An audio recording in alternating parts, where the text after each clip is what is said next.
Bienvenido, Sergio, una semana más. Gracias. Bueno, si se lo vuelvo a presentar, ya seguro que lo conocen más que de sobra, pero bueno, él es Sergio Escamilla Ruiz, es nuestro colaborador en ciencia, él es biotecnólogo, es doctorando en neurociencias, como siempre decimos, es miembro de la Asociación de Divulgación Científica de Alicante. Eso es. Y una semana más lo tenemos aquí con, como siempre, temas muy interesantes, pero en este caso yo voy a hacer una especial mención porque bueno, es muy importante. Vamos a hablar de la memoria.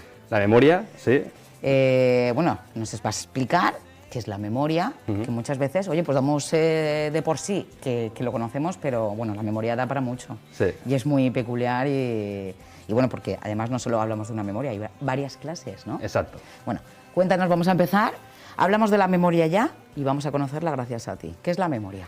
Pues esa es una de las grandes preguntas de la neurociencia actualmente. La neurociencia estudia pues qué es el cerebro, qué partes tiene, qué funciones tienen esas partes, pero luego tampoco nos podemos centrar en las partes en sí, porque las funciones complejas, como por ejemplo la memoria, surgen de manera holística, emergen de interacciones entre muchas partes del cerebro que son muy complejas, ¿no? La memoria es una de las grandes preguntas de la neurociencia. ¿Qué es la memoria? Pues la memoria es toda la información que adquirimos tras nacer. Fíjate si entran ahí cosas. Por ejemplo, si te acuerdas de un amigo tuyo de la infancia, pues eso es memoria. ¿Te acuerdas cuando aprendiste a montar en bici? Pues ahí está la memoria, por ejemplo, de cuando tú te acuerdas que estabas en la calle, pero también está la memoria de neuromuscular, de los músculos que están aprendiendo. Cómo funcionar en bici, ¿no? Claro, que de eso no lo puedes recordar. Puedes acordarte de cómo lo hacías, pero no de esos músculos aprendiendo. Los traumas es un tipo de memoria, un tipo de memoria patológica. Y luego también, por ejemplo, lo que estudiamos. Cuando te pones con un libro a estudiar y aprendes, no sé, cuánto pesa el sol o cuántos insectos hay. Eso no te ha pasado a ti, no es una vivencia, pero también lo recuerdas. Sí. Todo está influido por la memoria, si lo piensas. Nuestra identidad está influida por la memoria. Si te pregunto quién eres y no tienes memoria, me dices, no lo sé. No lo sé. Luego, la identidad, muy importante, está constituida por la memoria. Memoria autobiográfica. Es la memoria que construimos las cosas que nos han pasado. Nuestro comportamiento también está totalmente determinado por la memoria. Hay casos sencillos de ver, por ejemplo, un trauma, pues determina tu comportamiento totalmente. O por ejemplo hay mujeres que están embarazadas y que comen, yo qué sé, arenque y le hace vomitar, y luego ya para el resto de su vida, o por lo menos durante muchos años, en cuanto huelen arenques a vomitar. Pues eso es un recuerdo, eso es una asociación, un circuito neuronal que es un recuerdo que... Mira, ves, yo eso lo asimilaba al organismo, al modo de reaccionar del cuerpo, ¿no? Cuando algo te produce rechazo, porque no deja de ser rechazo, lo asimilaba más que a la memoria, más que al organismo, ¿no? Sí. A tu cuerpo. Angustia, miedo, claro. Pues todo eso también es memoria, ¿no? Y bueno, y luego no solamente en cosas tan simples, sino en la toma de decisiones, en por qué estás trabajando en esto y no en otra cosa, todo esto tiene que ver la memoria, ¿no? Nuestro comportamiento en general. Y luego la experiencia, es decir, la experiencia consciente, la percepción, también está influida por la memoria. Por ejemplo, si tú ves un mapa de la superficie de Marte, dices, pues no entero de nada. Pero un experto en la geología de Marte enseguida ve un mapa y dice, vale, aquí está esto, aquí está esto, aquí está lo otro. La percepción depende de la memoria, de la experiencia previa. Luego todo está influido por la memoria. Todo. Somos memoria, ¿no? Somos memoria, sí. Se puede decir así. Ya ves. Y luego, ¿cómo clasificamos la memoria? Pues hay muchas clasificaciones. En función de lo que te interese, puedes clasificarlo de una manera u otra. Pero un tipo de clasificación que se utiliza mucho, que es interesante, es diferenciar entre memoria declarativa y no declarativa. La memoria declarativa es la que podemos declarar sobre ella, que podemos hablar sobre ella. Vale. Por ejemplo, lo que he comentado antes de un amigo de la infancia, o qué cené ayer, o qué estábamos haciendo justo antes de empezar a grabar, todo esto lo puedo contar, es memoria declarativa. Luego está la memoria no declarativa, que es, por ejemplo, pues aprender a pintar o aprender a tocar un instrumento. Puedes hablar de decir, sí, me acuerdo cuando estaba tocando un instrumento, pero el cómo tocar un instrumento no puedes recordarlo, porque no se puede hablar sobre ello.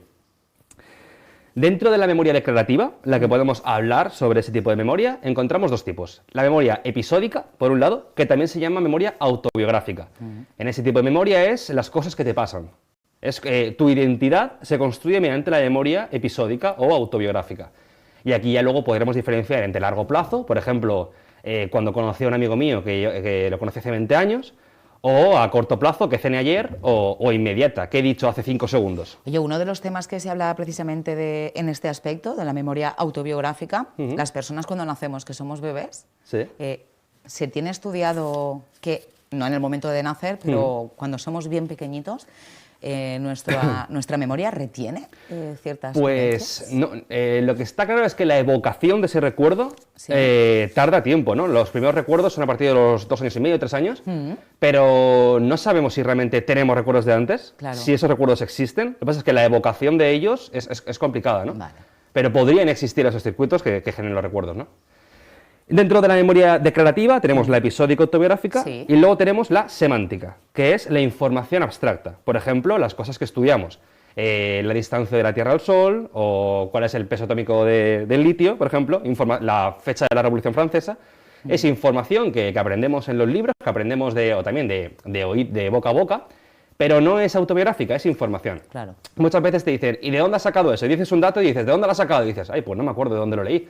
Claro, porque es que son dos tipos de memoria distintas. Hay veces que sí que los podemos conectar la memoria semántica con la episódica porque te causó una emoción de sí, fui a una conferencia que me encantó y entonces sabes que la aprendiste ahí. Pero son dos tipos de memoria distinta, la autobiográfica y la semántica, la información abstracta. Y luego tenemos la memoria no declarativa. La memoria no declarativa, no podemos hablar sobre ella, pues por ejemplo aprender a pintar, todos los movimientos finos de coger un pincel y poder pintar, Ah, mira. todo ese tipo es un tipo de memoria que vamos adquiriendo y que no podemos hablar sobre ella. Son como mecanismos, ¿no? Son como mecanismos que adaptamos. musculares, tiene mucho que ver con lo muscular, con el movimiento fino. Aprender a escribir, por ejemplo, al Claro. principio coges y dices, uy, una A, qué difícil, luego ya simplemente ya lo tienes Claro. de manera natural. Aprender a ir en bici, aprender a tocar un instrumento, o por ejemplo, perfeccionar un deporte como el tenis o jugar a fútbol, serían memorias no declarativas. Es memoria, porque son circuitos neuronales que van perfeccionando esas cosas, pero no podemos hablar sobre ellas. Perdón. Luego tenemos otro tipo de memoria muy interesante que se llama memoria filogenética. En el siglo XVII, un filósofo que se llamaba John Locke decía que los humanos nacemos con tabula rasa. Es decir, que cuando nace un humano no sabe nada en ese momento. Claro. Todo lo que aprende es después de nacer. Y de hecho yo al principio he dicho, la memoria es toda la información que adquirimos después de nacer. Pues no es realmente cierto. La memoria filogenética es aquellos conocimientos, aquella memoria o aquellos comportamientos que tiene un individuo al nacer por el hecho de pertenecer a una especie. Ah, mira. ¿Vale? Una especie se diferencia de otra por su secuencia de ADN. Su genoma es lo que dice, es una especie y si es otro genoma es otra especie. Ese genoma tiene la información para generar todo el ser vivo. Si tú pones una secuencia de ADN encima de la mesa no va a generar un ser vivo, pero dentro de las condiciones ambientales necesarias, por ejemplo, en el caso de los humanos, en el útero, con las señales que vienen, sí forma un individuo. Claro, eso te iba a decir, porque en el caso de los bebés, has comentado el útero. Se dice que los bebés en la barriga de las madres escuchan y reconocen, asimilan voces, ¿no? La del padre, Sí, la de la madre. puede ser perfectamente, sí. Una vez que nacen, esas voces son las que siguen reconociendo. Sí, puede ser. Con el paso sí. del tiempo, ¿no? Pero Sí. bueno, que son aspectos que se han comentado y que se han hablado. Sí. Claro, volvemos a lo mismo, que es que la memoria es como es y en ese sentido es lo que tú estabas comentando ahora mismo y que te he interrumpido. Continúa, por Sí. favor. Pues es que esto hace referencia a... O sea, eso puede ser, pero el niño lo ha aprendido en el útero. Sí. Pero esto hace referencia a que la secuencia de ADN de una especie hace que las neuronas se formen de una manera, Sí. en todos los individuos igual, que eso constituye un recuerdo o un comportamiento. Que esto que es asombroso. Esto se lleva en el premio Nobel en 1973, Nicolás Tinbergen y Konrad Lorenz, precisamente por esto. Le llamaron inbuilt behaviors, es decir, comportamientos construidos dentro del cerebro. Por ejemplo, un polluelo, cuando rompe el cascarón, nadie le ha enseñado a hacerlo. Claro. Un bebé humano, cuando amamanta el pecho, nadie le ha enseñado a hacerlo. Y, por ejemplo, los polluelos, cuando salen del cascarón, siguen el primer objeto animado que ven. Normalmente su madre. Y siempre está la mamá Y los pollo patitos detrás. y los patitos detrás. Pues en la imagen que vemos en la diapositiva es Konrad Lorenz, que cogió a la madre, la quitó, y cuando salieron los polluelos, vieron a Konrad Lorenz. Y sale Konrad Lorenz con los, Y con se van los todos pollitos detrás. Claro. Ese tipo de memoria filogenética que se debe, es una memoria que se genera por selección natural. El darwinismo puede seleccionar que tengamos 5 dedos o un recuerdo. Esto es muy interesante. Los humanos también tendríamos, partes, cosas, lo que pasa es que nosotros tenemos mucha más libertad, eso es el instinto, lo que llamamos instinto es la memoria filogenética. Luego las especies, cuanto más capacidad tienen de aprender, de plasticidad, mecanismos de plasticidad para aprender, pues esta memoria tiene menos relevancia. Sin embargo, la memoria filogenética tiene relevancia en tanto la memoria declarativa como no declarativa. Luego tenemos otro tipo de memoria que se llama memoria de trabajo. Y, por ejemplo, la memoria de trabajo está permitiendo que sigamos el hilo de esta conversación. Claro. Si te olvidas de la frase que he dicho antes, no podríamos hablar. Es como un reservorio de información que retienes a corto plazo, retienes todo para ir operando sobre eso. Por ejemplo, mantener una conversación, leer una página de un libro. Imagínate, cuando acabas de leer una página de un libro, no recuerdas lo que ponía al principio. No puedes leer un libro. O, por ejemplo, un problema matemático. Estás haciendo una ecuación y no recuerdas el paso de antes, pues no puedes resolver la ecuación. Claro. Entonces, la memoria de trabajo es como la memoria RAM de ordenador. Es lo que tienes en marcha en ese momento, operando en ese momento. Las conexiones que está haciendo para que puedas desarrollar esa tarea. Esa tarea, exactamente. En cuanto la atención cambia a otra cosa, la memoria de trabajo se desvanece. Puede quedarse en corto plazo en otras estructuras, pero lo que es la memoria de trabajo es volátil. Pues nos vamos a centrar ahora en la memoria declarativa, en la memoria declarativa autobiográfica, en la que constituye nuestra identidad. Pues en esta memoria declarativa hay dos fases. Está la fase de la codificación de esa información y luego está la fase de la consolidación de esa información. Por ejemplo, bajando aquí al plató he visto cosas en la pared y tal, pero probablemente eso a mí no me importa demasiado, ¿no? No sé, una pelusa ahí, no lo voy a consolidar, porque no me interesa, ¿no? Claro. Sin embargo, en esta entrevista, las emociones que estoy sintiendo, un poco de nervios, un poco de tal, eso probablemente sí que pase a consolidar, y si esa información se consolida, puedo evocarla. Y ya esta noche diré, uy, me acuerdo de la entrevista de esta mañana, pero de la pelusa no me voy a acordar. No te vas a acordar. Selectiva, ¿no? Una memoria un poco selectiva. El cerebro dice, vale, pues esto merece la pena consolidarlo, gasta energía en ello, y esto no.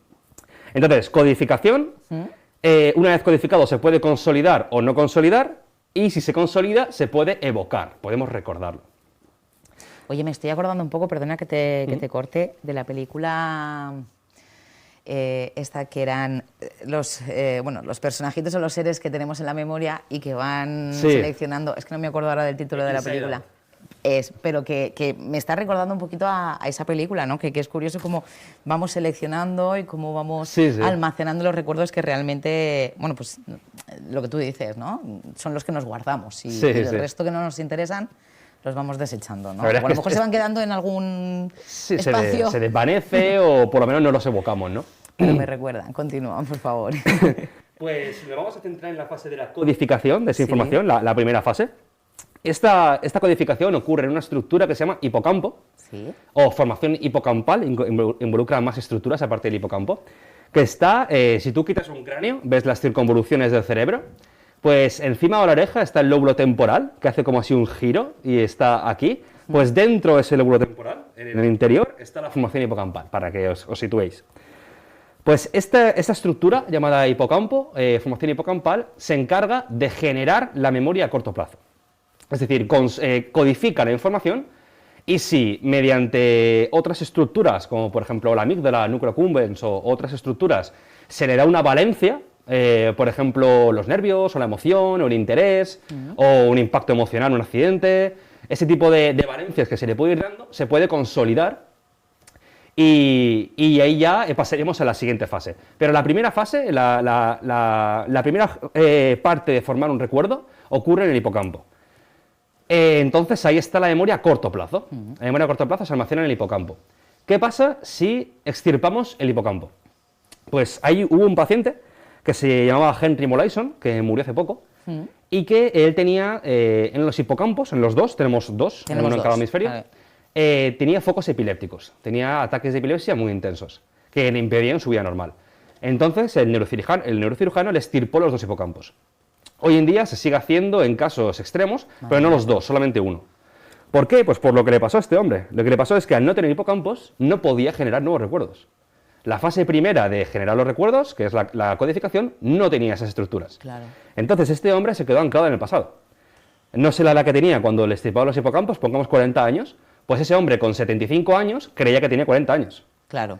Y además no podía generar nuevos recuerdos. Si tú te presentabas, hola, me llamo Sergio, ¿qué tal? Henry Molaison.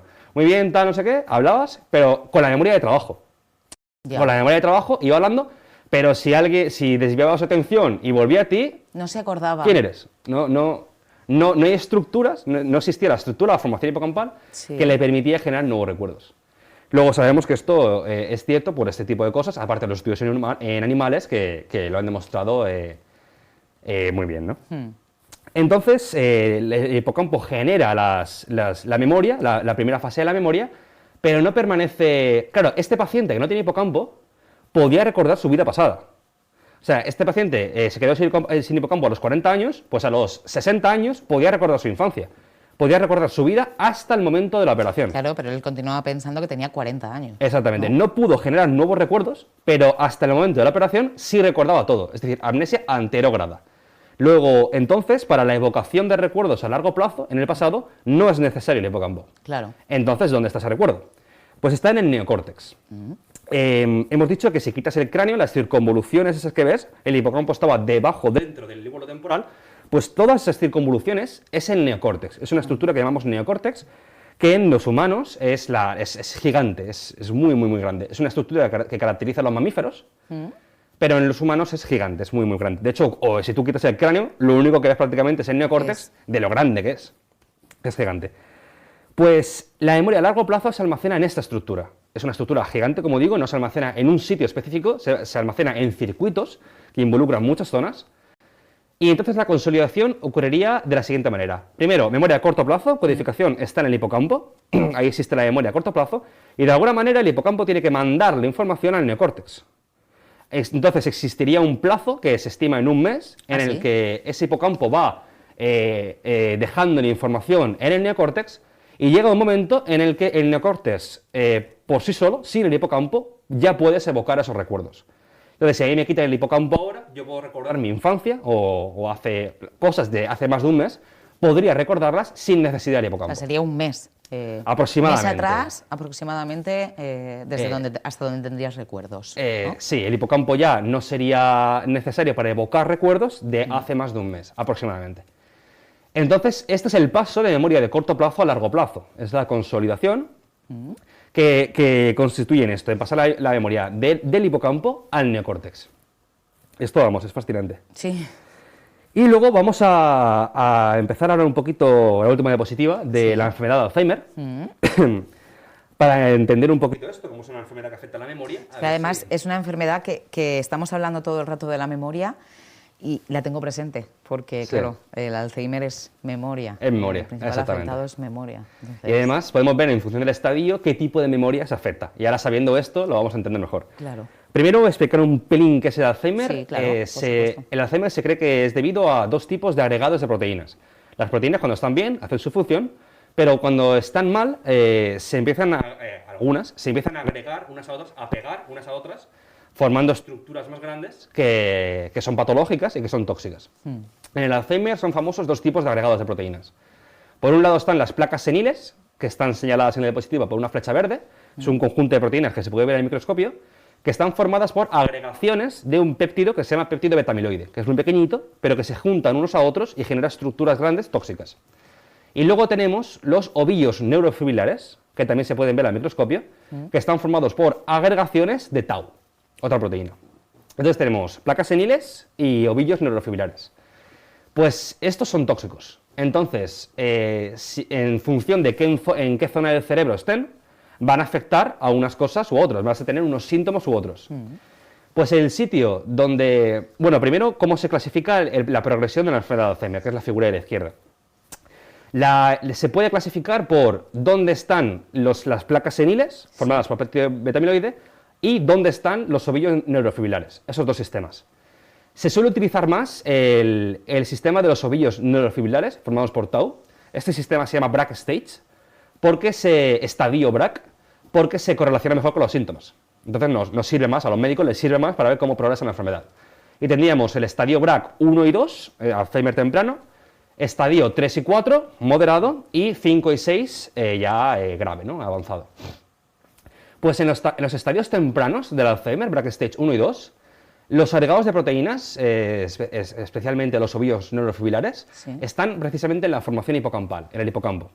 Entonces, ¿qué esperarías que estuviese afectado en esos pacientes? Las funciones del hipocampo. la memoria a corto plazo, la generación de nuevos recuerdos y también la localización espacial. La orientación espacial también depende del hipocampo. Estos son precisamente dos de los grandes síntomas del Alzheimer temprano. Inicial, claro. Por ejemplo, un paciente de Alzheimer temprano no recuerda si ha comido o no, o va a comprar al supermercado y no recuerda si, cuando vuelve de comprar, no recuerda si ha ido o no. A comprar o no. Entonces, esta memoria a corto plazo, por eso tiene esos síntomas, porque el hipocampo no puede consolidar nuevos recuerdos. Es como si te estirpan el hipocampo, no es así, ¿no? Pero tiene una disfunción. Y también en cuanto a la orientación espacial, el hipocampo también se encarga de ello y por eso se desorientan. Pero en este estadio de la enfermedad, un paciente de Alzheimer, aunque no sabe si ha comido o no, se acuerda perfectamente de su hijo, se acuerda de su mujer, se acuerda de su infancia perfectamente. ¿Por qué? Porque el neocórtex está parcialmente intacto, todavía está bien. Conforme va progresando la enfermedad, estos agregados de proteínas se van desplazando espacialmente, pasan a ocupar otras partes del cerebro. El hipocampo siguen ahí, pero aparte de estar ocupando el hipocampo, empiezan a ir al neocórtex. Entonces empiezan a generar toxicidad en las neuronas que constituyen el neocórtex y las funciones del neocórtex empiezan a deteriorarse.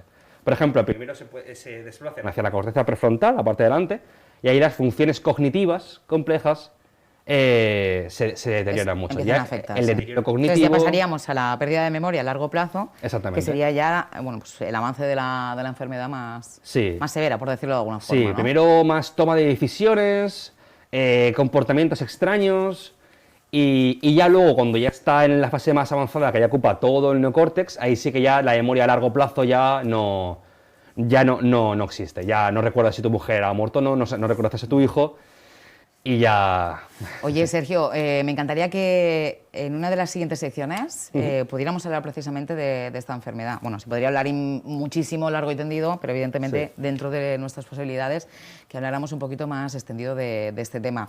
En este día te agradezco que nos hayas hablado de la memoria y que nos hayas aportado muchos conocimientos porque podemos profundizar y saber algo más y además bastante y muy bien explicado en qué consiste nuestra memoria. Como siempre te doy las gracias. Gracias a ti. Te volveré a ver próximamente, seguro que con temas muchísimo, muy interesantes como este y como los que nos traes siempre. Gracias, Sergio. Gracias a ti. Y nosotros, pues como es habitual, nos despedimos, llegamos hasta aquí hablando de la memoria en este Día en Ciencia. Mañana les vuelvo a ver nuevamente con más contenidos. Gracias por estar al otro lado. Buenas tardes.